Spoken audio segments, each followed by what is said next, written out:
Hey, Noor, thank you for coming in. You really have an outstanding, remarkable background of contribution and success over decades, and you're continuing to make major contributions globally. So thank you for sharing your insights with my audience. Thank you for having me, Stephen. It's a pleasure to always have a chat with you. So, Noor, what were the I would say inflection points in your life, maybe two or three, and it could have been when you're 3 or 5 years old. It could have been when you're 10, inside the family, outside the family. It could have been some of the jobs you've had, and so on. What are those really, really momentous inflection points that made this wonderful person you are today? You're very kind. Thank you. I think when I look back, I think there are certain moments or learnings in my life that I've been fortunate enough to have. And it's, they say it's easy to connect the dots backwards, but at the time that you're experiencing them, sometimes it can feel overwhelming or,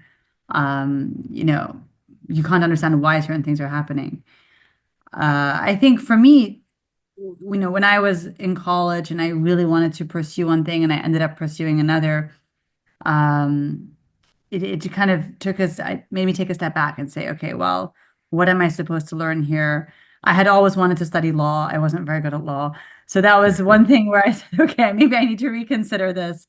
And then later on in life, I think every time that there's a fork in the road, and I take a step back and I say, okay, maybe I take the path less traveled. Maybe I do something that I wouldn't have, you know, thought that I would have wanted to do just to try and learn and see. So when I came back to Dubai in 2005 with a consulting firm, and then ended up in family business, at the time, it seemed like moving from professional services to family business wasn't exactly the trajectory I had planned for myself. Most of my friends in professional services stayed there. And so that was an inflection point. I'm thinking of like, why does it matter? Why does what other people are doing matter if this matters to me more? And trying to kind of create that space between the impressions other people leave on you versus trying to go inside and find out what you really want is always interesting. I think that was one of the moments in my life where I had to do that. You indicated that you had to kind of change. What were your sort of no, I guess it was law then. That was your initial interest, and then you had to change. I grew up as a young child looking up a lot to my grandfather and who was a lawyer. And so I always thought I wanted to do law. I was told I'm very good at arguing and debating, and as a child, just making cases even when there wasn't a case to be made. So I grew up with this very strong opinion of myself as a future lawyer. And then watching at the time it was CSI and all these very cool things on TV. And I'm like, great, I want to do that. And then I studied finance, economics, and I was pre-law. And towards the end of my pre-law, I had a professor who said, if you don't love studying the law, you're going to hate practicing it. I don't know if it's true or not because I've never practiced it, but I took a step back and I'm like, I really don't enjoy this.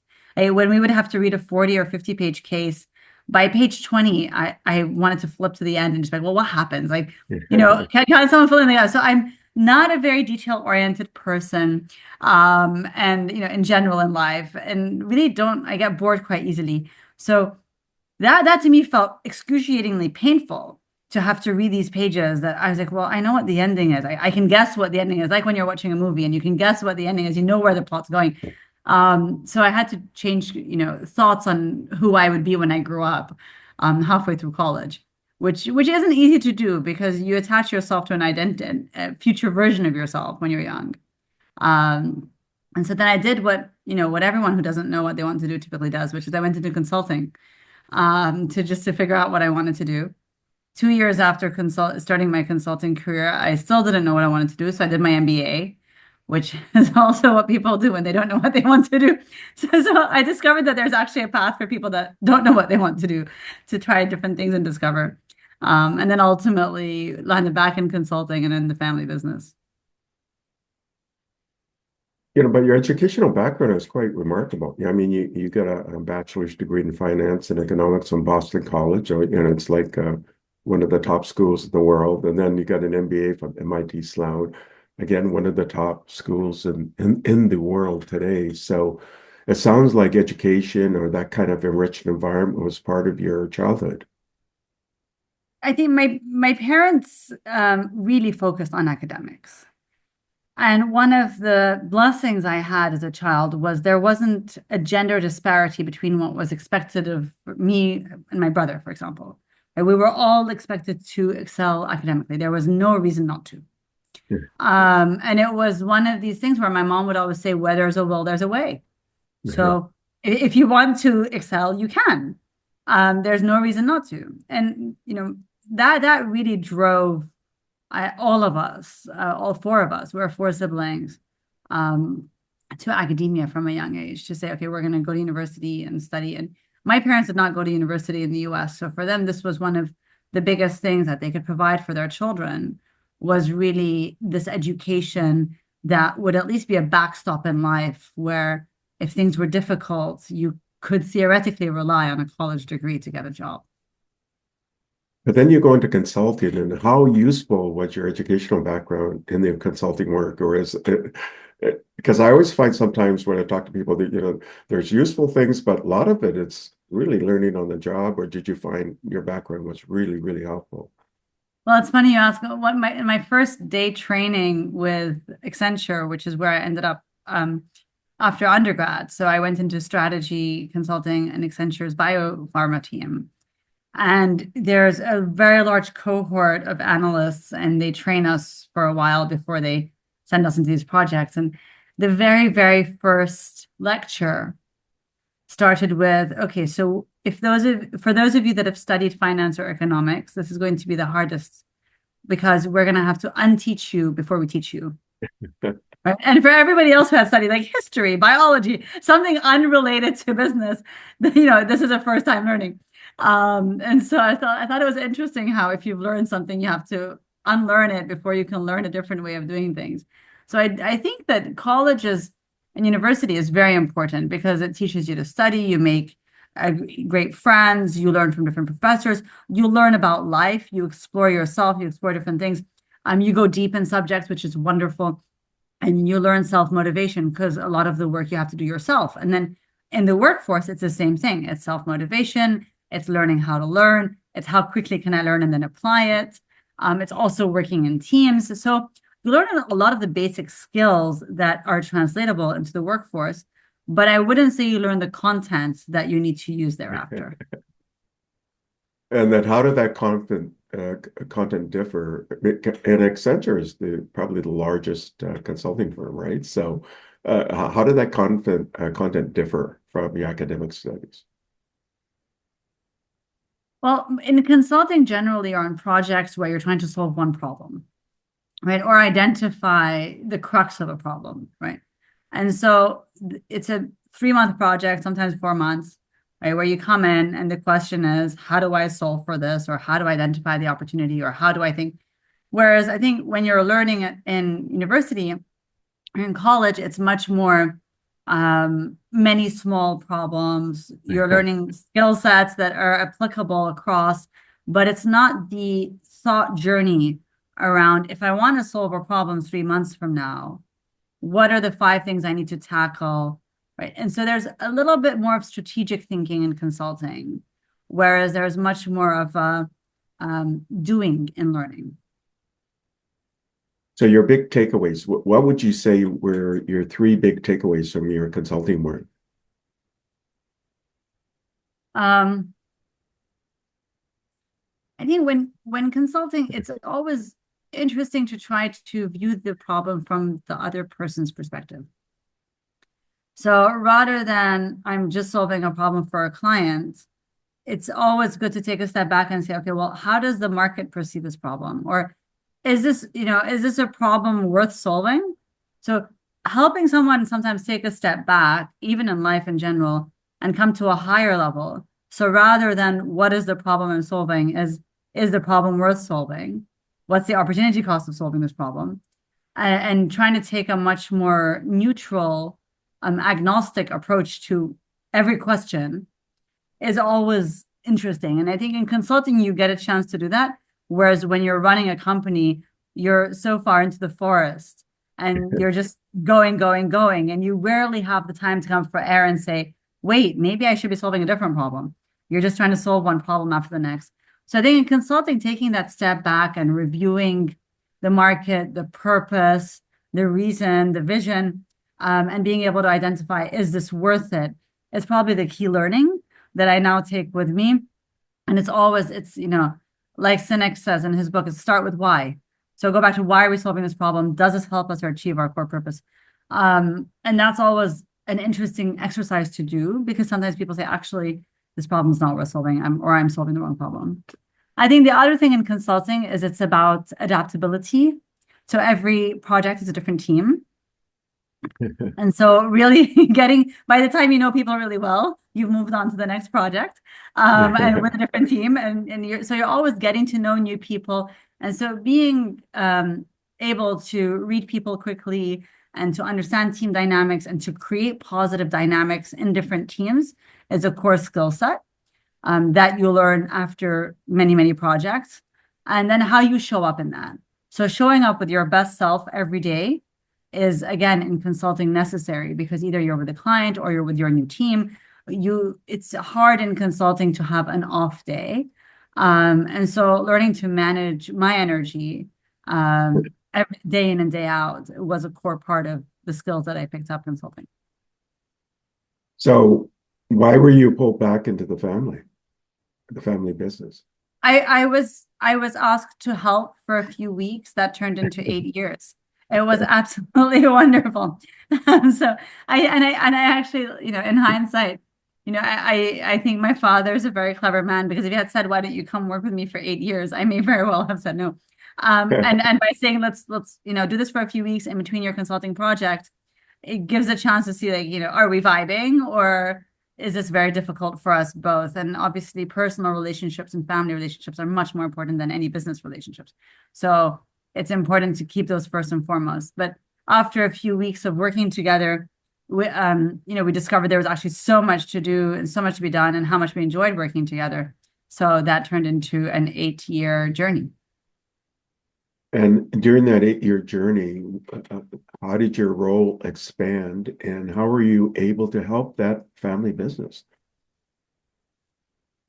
So it's interesting. So when I joined in 2005, the company DEPA was about 1,000 people, 60 million in revenue in the Gulf and Egypt. And what DEPA did was interior contracting. So you take buildings, their core and shell, and you execute the interior design.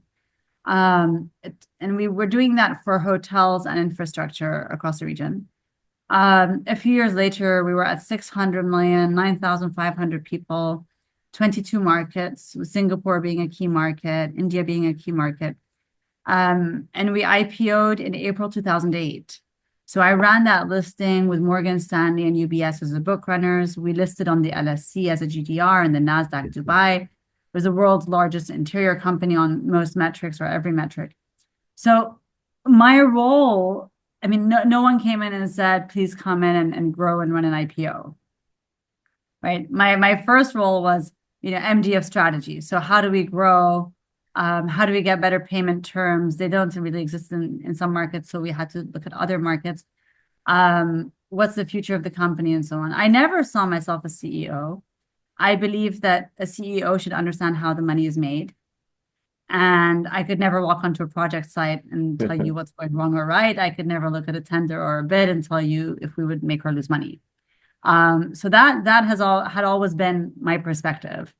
I was coming in just to think more on the strategy side. So taking all those strategic consulting skills, which problems do we want to solve? Which markets do we want to grow into? How do you think differently? How do you think outside the box, or think in a world where there is no box? And it really, the thinking in life is always, just because it hasn't been done before, it doesn't mean it's not possible. So when we'd say we're going to go into Singapore, everyone would say, what Dubai-based company goes into Singapore? And our first project there was the Marina Bay Sands, which is a marquee project. So just because no one had done it, it doesn't mean it couldn't be done.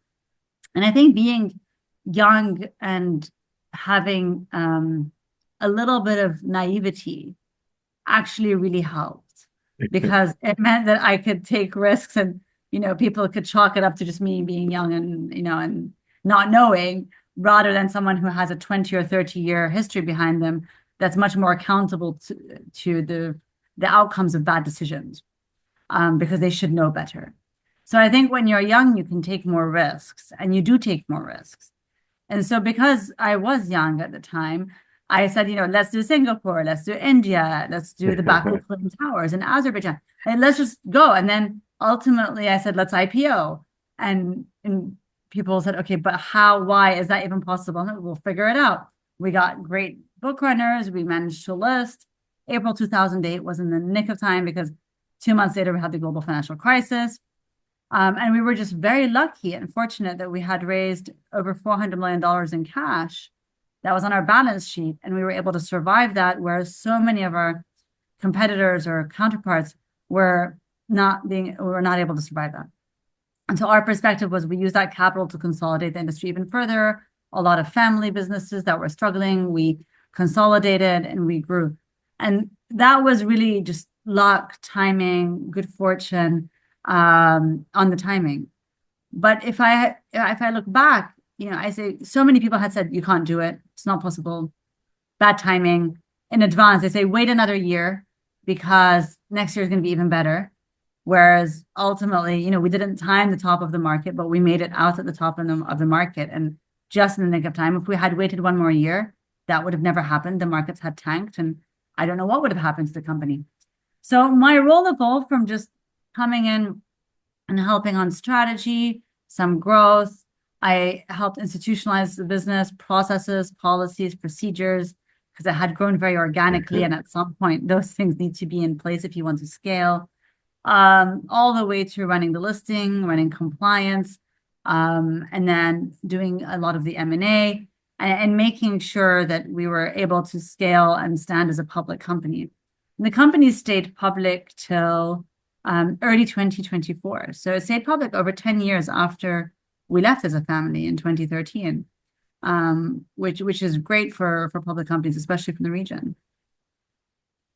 And so, what happened after that, then? So it was taken private.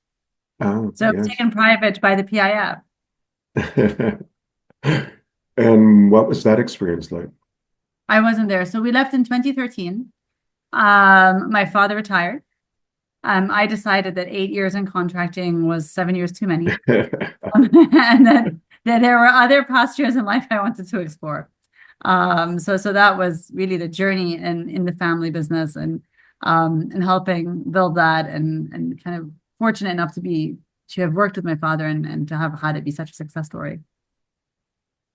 So you have this amazing journey, from really thinking you wanted to go into law and you end up in business because it's such a good fit, really, when you think about it. And then you get into consulting, so you learn all sorts of different kinds of problem-solving skills and teamwork skills and things like that. And you can contrast to what you learned at Boston College and MIT, and then you get pulled into the family, and you can bring a sort of an institutional kind of broader thinking into how to do the family business. And because you're young, you're thinking, you don't know what's wrong or what's right. You just think, here's an opportunity. Let's just go for it.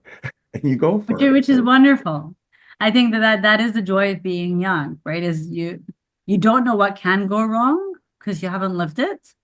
And you don't have enough people around you that are telling you, but what if this and what if that? And all the things that have gone wrong for others around you in the past, being very heavy weights on you. And so because of that, you're looking at the upside. But can you still maintain that? Are you still maintaining that youthful kind of energy and curiosity and taking those risks still, or now it comes with my job, Stephen? I'm a venture capitalist now. My job is to see the positive opportunities. I surround myself with young people so that I just absorb their positive energy and their positive outlooks. So you're maintaining that's who you are, right? Yes, I think it comes with, and I think that sometimes I'm quite forgetful, and I find that it's such a blessing because I think if you remembered every time that something went wrong, you would be so scared to move forward in life. So I think that being forgetful is as much a blessing as having a strong memory. Right. So it's in your DNA then. Really, it's going to persist when you're 90, 100, 130, because I believe I hope so. I'll age. keep my fingers crossed. So that's remarkable. Okay, so you leave the business and then what do you do next? Well, so at the same time as being in the family business, I decided to start my own little company as a project, as a weekend fun thing. So when I was in Boston, I had become an avid yogi, loved yoga. This was in the early 2000s, before it was a real thing. And so when I came back to Dubai in 2005, there were no yoga studios here. And so working in the family business and every weekend, really missing my practice. One weekend, I just decided I'm going to open the first yoga studio in Dubai. And I brought two teachers over from the States. They moved here, and I just thought it would be a fun weekend project. But within 4 years, we had 5 locations, we had 72 teachers, and we were able to scale this into a substantial business. We had 6,000 students a month come through the studios, and it started growing and growing. And every time I walked into these studios, I would have all of these business problems to solve.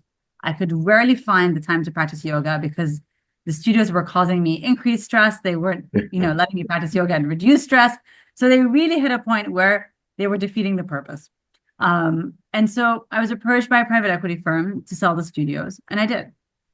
In the journey and doing that at the same time as running $1 billion company, I realized that it was in some ways much harder to be an entrepreneur. And so I started to angel invest and really just to do it to be supportive. Because to our earlier point, thinking through, even with the education that I'm privileged enough to have, and the fact that I'm pursuing a little company, this Zen Yoga, which the URL was yoga.ae, it still is, to show how little there was here. It's literally just yoga. So that journey really taught me that even with all of these privileges and opportunities, it's still so hard to be an entrepreneur. And so I started angel investing just to be supportive. And then the good companies and good founders needed more and more capital. And in the region, there was no VC funding back then. So I would send some of these founders to my friends abroad who ran VC firms, and those friends would invest, and then these founders would move because venture capital funding usually back then at least required that you were close to your funder. And as these friends started to move, I said, I don't want to be part of a brain drain. Why is there no VC money here? Why do these funds not really exist? And so I got into VC, and then shortly thereafter joined Dubai Future Foundation. So part of Dubai government to serve as a CIO and think through really, the strategies for Dubai as it looks towards innovation. And the investment strategies behind those as well. I did that for a couple of years, and then in early 2018, I started my own firm. So we now, as Global Ventures, invest across the Middle East and Africa. We invest in Series A companies, largely B2B, but we are sector agnostic, and we are on our third fund. And that was kind of the journey. And Fund 1 was a 2018 fund. Fund 3 was a 2024 fund. So we've managed to start really making a dent in the venture ecosystem. When I started the firm, all of MENA venture capital funding that year was $400 million, all deals, all year across all MENA, 450 million people. Last year it was $3 billion. So drastic improvement, but still very small numbers. So really funding entrepreneurs and helping them grow their companies is where my heart is. And now also know what my business does. So just prior, though, you were the chief investment officer of the Dubai Future Foundation and was also managing partner at Leap Ventures prior, That was right? before that. I see. So I was at Leap from 2014, 15, which was great. So that was my first foray into venture capital. So I was angel investing, and then I joined as a partner at Leap in 2014 to get into venture. And then as we were scaling that firm, got the opportunity to work more on a governmental level and think about more impact that way and strategy and investment that way. And the ability to really influence the ecosystem from that perspective and to learn from government and how government thinks about this ecosystem was just such an opportunity that I couldn't pass up. So joined the government from Leap and then came in and started Global Ventures in early 2018. So you must be, I mean, I saw a note indicating that UAE in general, sovereign funding, I guess really Abu Dhabi centric, but UAE sovereign funding in general has exceeded the Norwegian sovereign fund. Is that true or is that misinformation? Is that fake I, information? I read the same thing you read, so, that's all I know. I think it's it's in the press. It seems to be true. I don't have any further information on that. The Norwegian sovereign fund is so famous. So for that region to now be number one, I think that's quite remarkable, right? It And is. It's fascinating to see what's happening with all of the region. so you must be working with, or you would be working with the Mubadala folks as well, right? And, We work, our capital is largely from outside the region. mhm. So I think many people around the world have noticed that there's an opportunity in the region, and specifically MENA, because it is so young. This is the youngest population in the world, or one of. So over half the population is under the age of 30. It's 450 million people. And you're talking across Egypt, Saudi, UAE. It doesn't matter which countries you include or exclude. There's no funny math, right? So 450 million people, half are under the age of 30, the highest digital penetration in the world. And really what's evolved the last 20 years is this magnificent change in the way that people are viewing entrepreneurship. So that's really what's happened. And as a result, a lot of people around the world are investing. So last year, our venture ecosystem was $3 billion, as I mentioned, but more than half of that was from outside the region. And so even us as a fund, we manage as a firm $400 million. More than half of that is from outside the region. So people, international investors are really looking and saying, there's a new wave coming, and there's a huge opportunity here. And so as a result, Stephen, I wrote a book about it. So my book is now out. It's called Coming of Age. Do you have a cover? You I put it do. up. I actually have a copy of the book right here. Okay, you I got to will put it in print front of it. your body, There you right? go. You can see. Coming of age. You're a pro. You're teaching me how. So it's called Coming of Age. And it's literally about how entrepreneurship and technology are changing the face of MENA. And so concepts like, 6 years ago, we were 85% unbanked, right? And the truth is we were never going to have enough banks. No one was going to go build banks. So why fintech leapfrog? So it's similar to you had M-Pesa in Africa. So the adoption rate of fintech was so quick and dramatic and high because of the lack of financial infrastructure.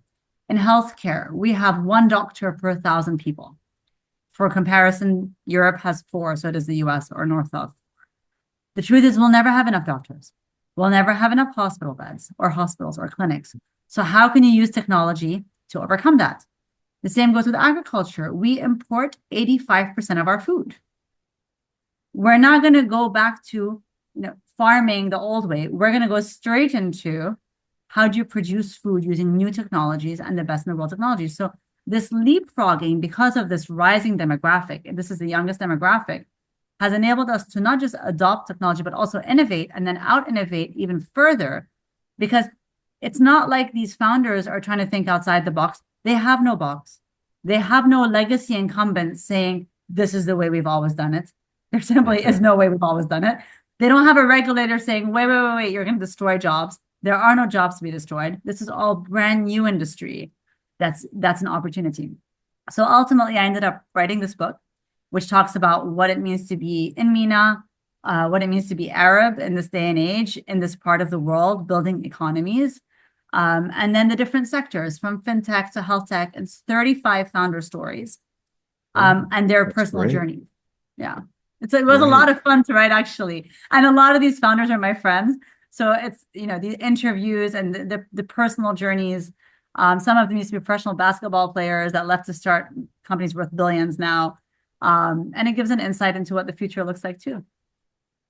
Yeah, and then there'll be all sorts of tips from those founders, right? In terms of, going from concept to actually MVPs to, raising capital and Absolutely. problem solution product market, getting real metrics and ensuring that they don't prematurely scale. So it'll be a lot of useful tips that would be really applicable to anybody in the world, but also giving that special lens for the MENA region, right? And I think I agree. I think there's a lot of tips. I also think it's always as a founder a little bit um overwhelming when you take a look around you and you see all these success stories and you feel like you're never going to make it because it's just one hard day after the next hard day after the next hard day. And so sometimes hearing the personal journeys and about other people's hard days, which are not what people want to write about in the press, right? And a lot of those are in the book.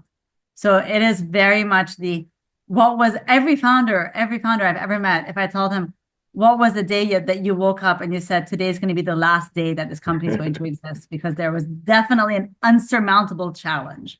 Right. So all of those are in the book. They're unsurmountable challenges that eventually they overcame, right? And how they did that.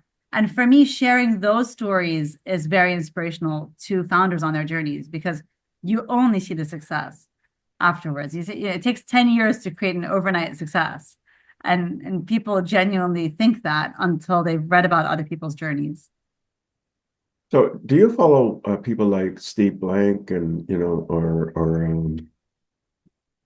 some of the other people who have sort of written books in this area and did some thinking in this area? I Um, do.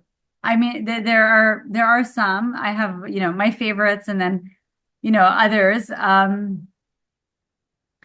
also think that, reading a lot from other people that have done it before helps shape your thinking. right. But I always encourage people to take a critical view in terms of approaching other people's journeys with this is a storytelling, right? And an experience shared, which is wonderful, but not all of it applies to everyone at anyone at any point in time. So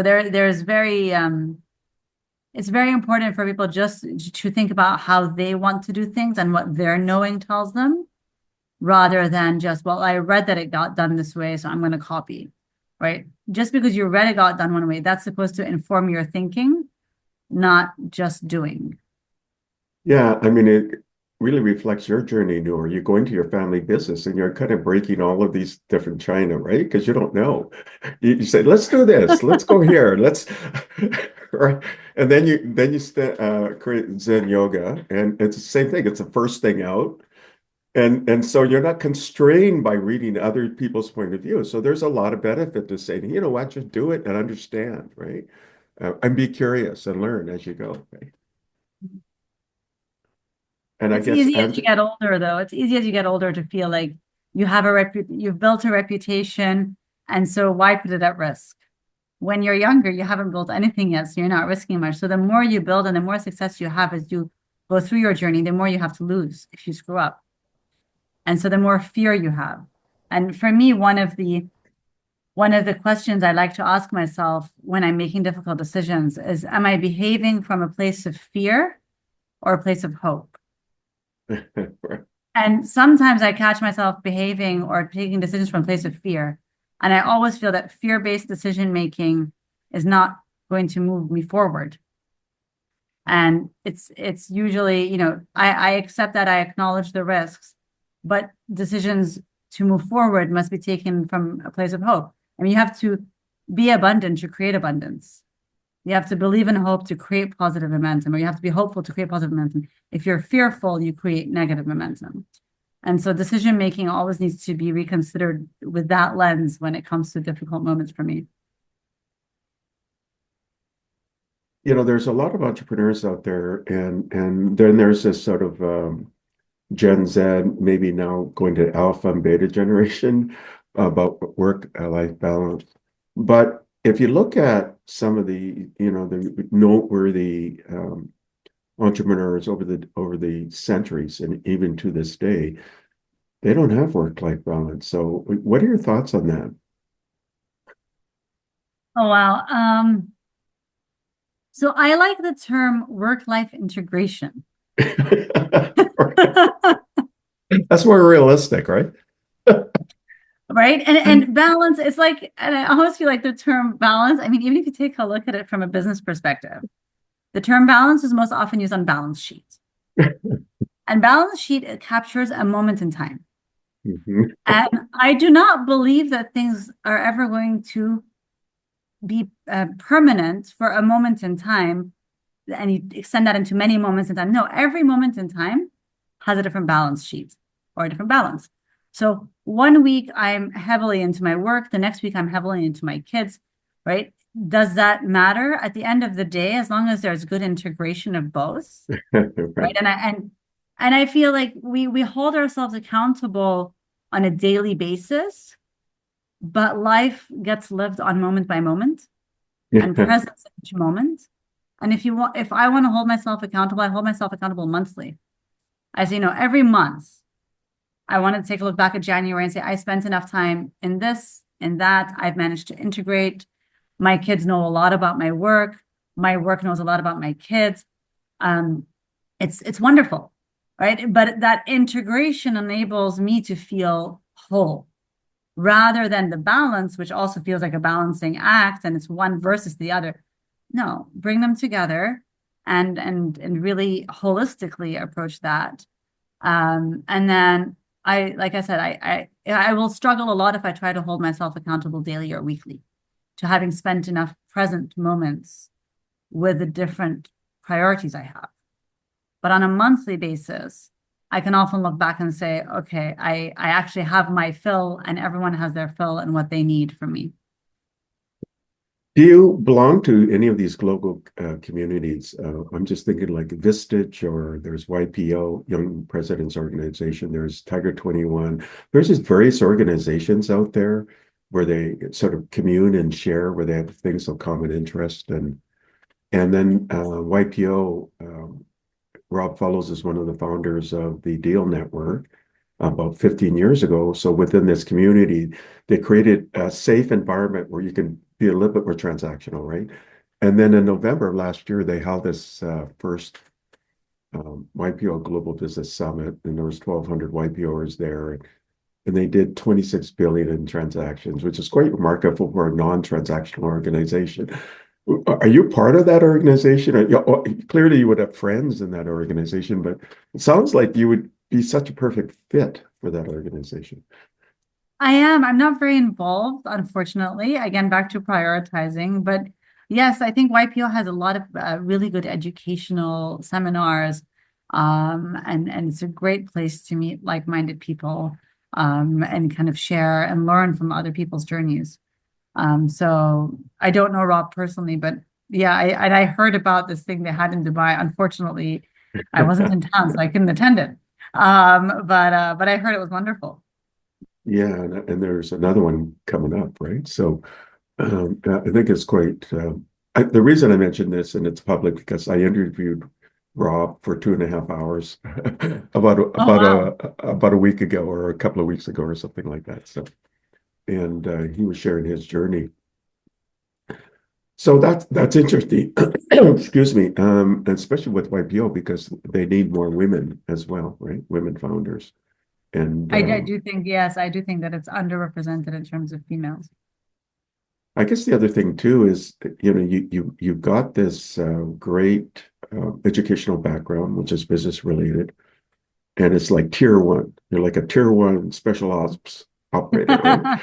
You got a tier one education, and then you did a tier one operation with your family business, even and taking it to an IPO, a billion plus. You grew it, 10 times, and did M&As and did remarkable things. You became a founder operator of your own kind of enterprise. So you got that experience of founding something, operating it, and taking that to an exit.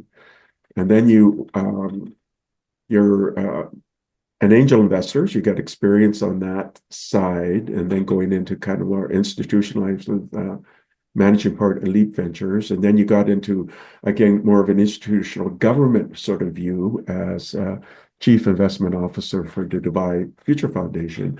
And now you're in this much larger global ventures, plus you're in these CEO communities. A kind of remarkable history. And you've written this book, and that some book sounds awesome. You should show that book again. So just kind of remind the audience, we got to make sure that everybody gets this book, right? This is a book.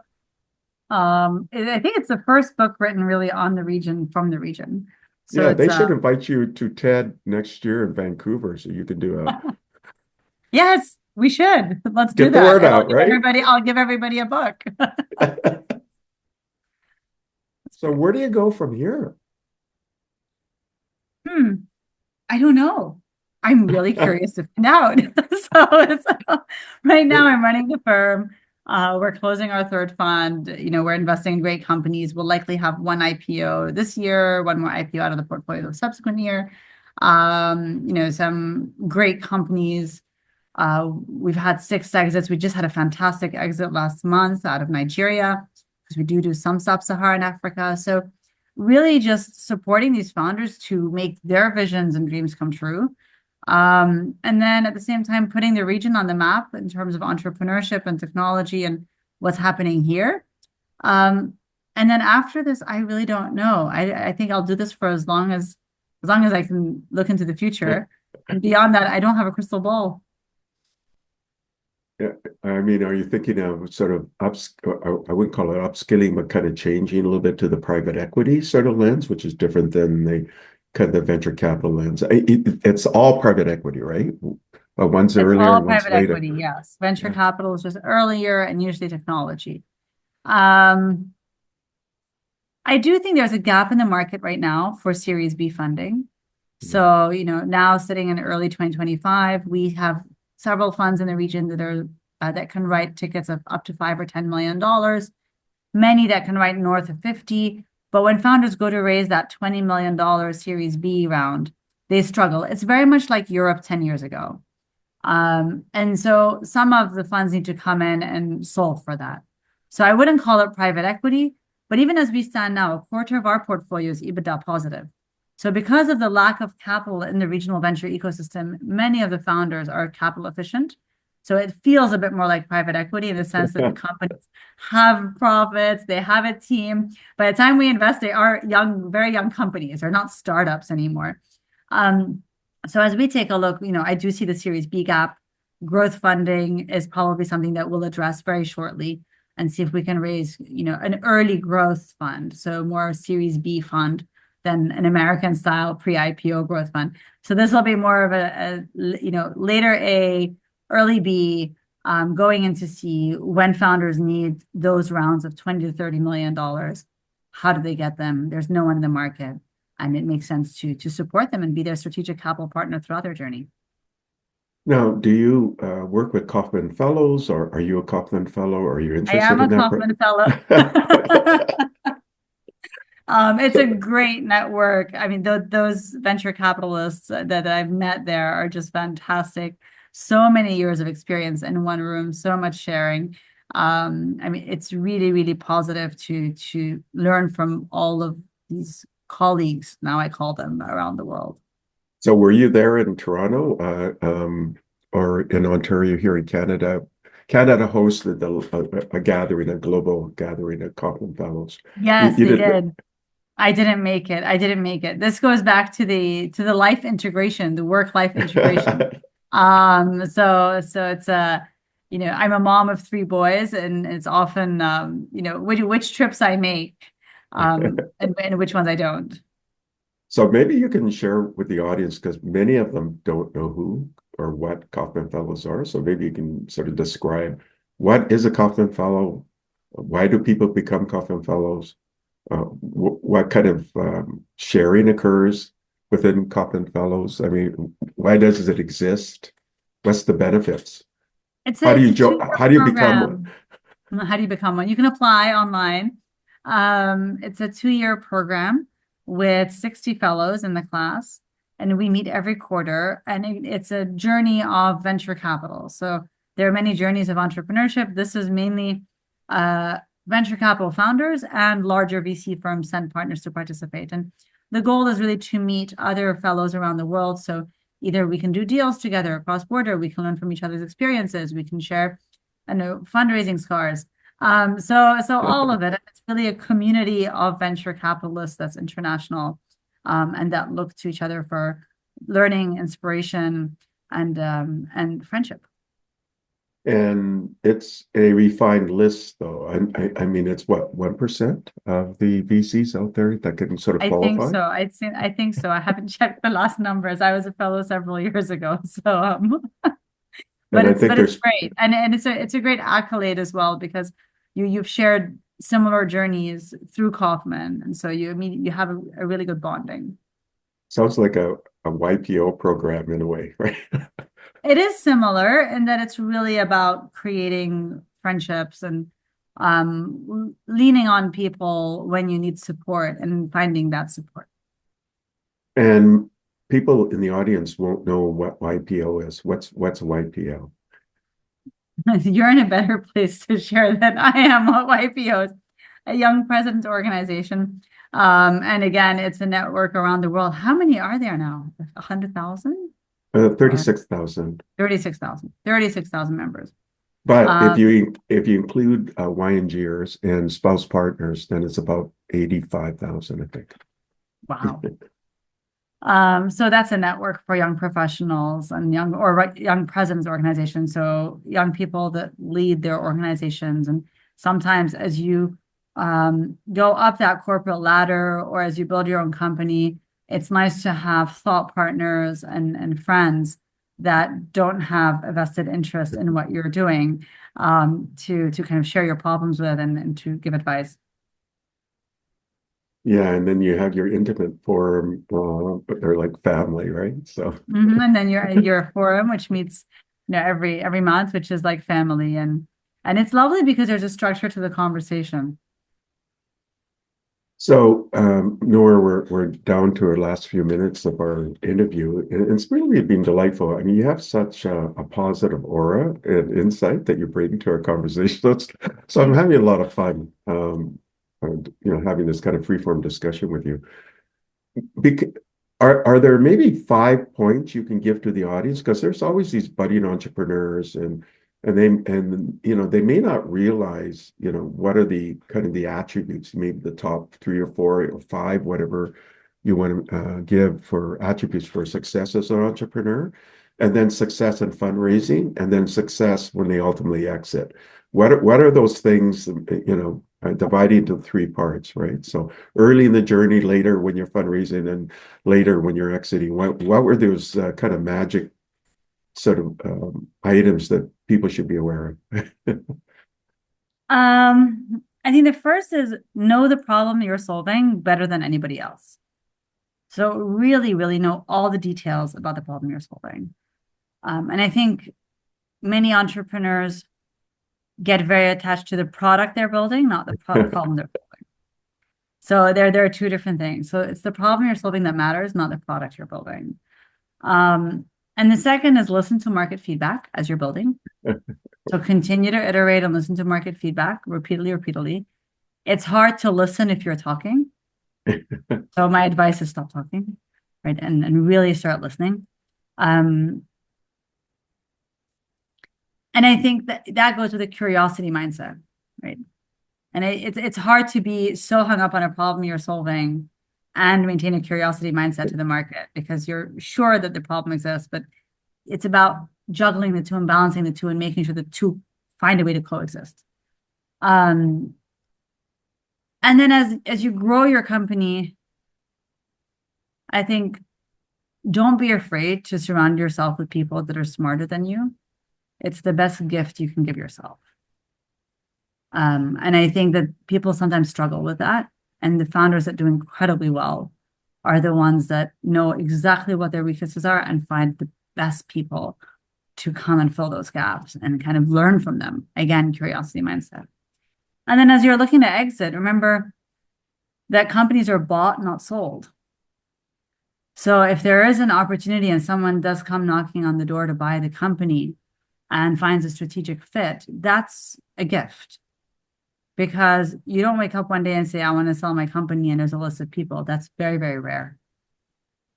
It's more common that someone comes knocking when you're least expecting it, and keeping your mind and heart open to opportunity is always important in life, not just on your exit journey, but just in life. And I guess relationships really continue to nurture those relationships and grow in your relationships, right? So, Absolutely. Absolutely. Relationships are the most important thing in life. Continue building them, nurturing them. If it's people who are with you at the beginning of the journey are as important as those that are with you at the end. so Noor, this is my final question, and that is, what recommendations do you want to give to the audience, and or what questions would you like to leave the audience? Well, recommendations to the audience is read my book. Fantastic. Absolutely. Learn about MENA. It's a part of the world very few people know much about besides what you hear on the news and the wars. And this is a very different narrative.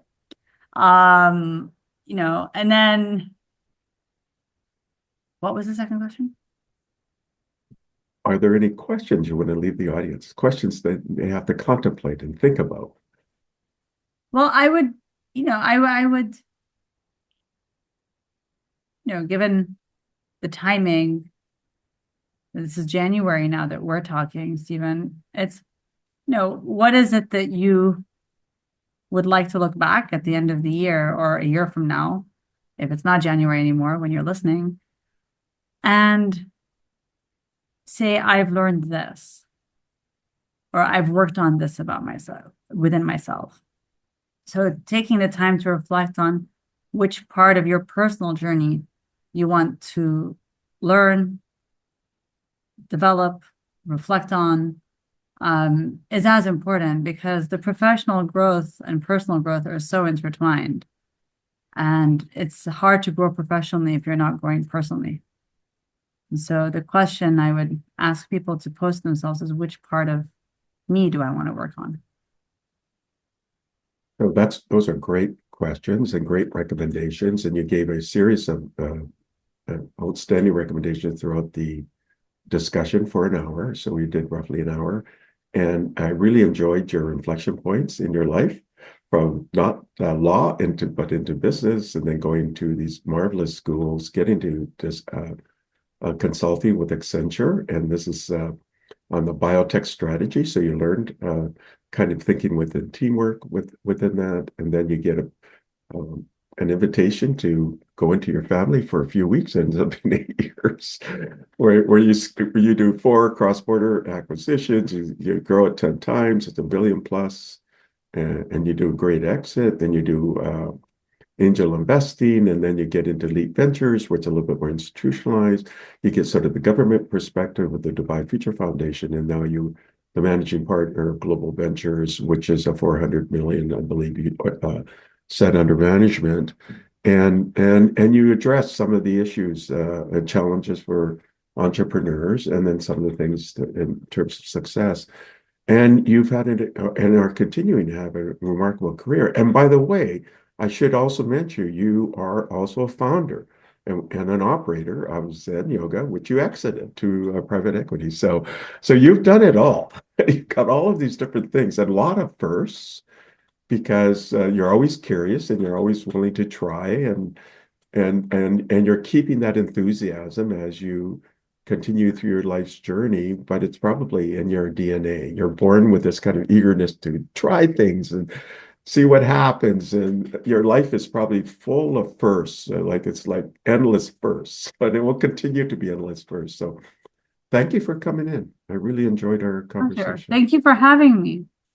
I really appreciate it, and for taking the time. In fact, I'm going to be in that region February 4th to 8th at the AI Everything Conference. That's in Abu Dhabi Well, and I Dubai. would love to see you. So if you have time, let's hang out. Yeah, it'll Thank be you, fun, but Stephen. just show that book again. Let's make sure. One more time. Come here. Exactly. Awesome. Okay, Thanks. thank you again. Thanks so Take much. care. Thanks, Stephen. Thank you for listening to the brand called You videocast and podcast, a platform that brings you knowledge, experience, and wisdom of hundreds of successful individuals from around the world. Do visit our website www.tbcy.in to watch and listen to the stories of many more individuals. You can also follow us on YouTube, Facebook, Instagram, and Twitter. Just search for the brand called You.